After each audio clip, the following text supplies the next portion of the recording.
Good morning, boys and girls. Ayan. Nandito kami ni Manke. So, naglalakad-lakad kami. Kasi nga, kailangan ng mag-jogging-jogging.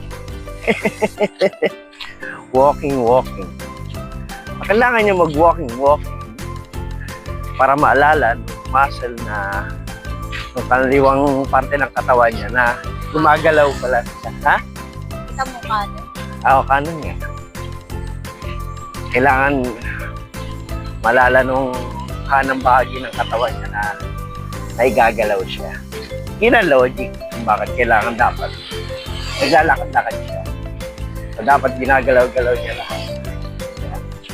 So, nakita niyo naman doon sa mga unang video namin.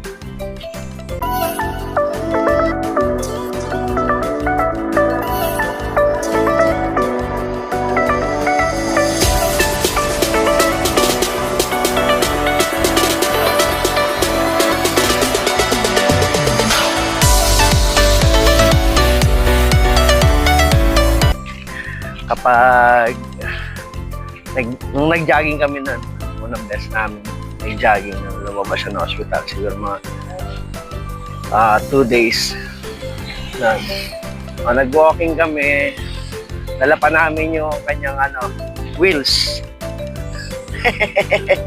Wheelchair. Dala pa namin na. So ngayon, dahil na-practice na siya sa bahay, sa loob ng bahay,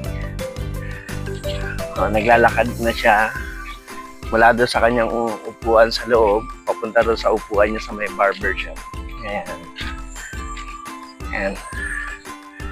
So, ayan. Kailangan niyang maglakad kasi next year pag nagbisita iglesia kami, kailangan niya. So, kailangan din parte rin ng therapy niya to na dapat makapagkakasakal siya. Ayan. So, yan. Yan, papakita ko sa inyo. Yan. Ganyan, kaganda. Yung pinagjajagingan niya. Yan. Yan. Yan. Ayan. So, kahapon, hanggang dyan lang kami sa may poste na yan.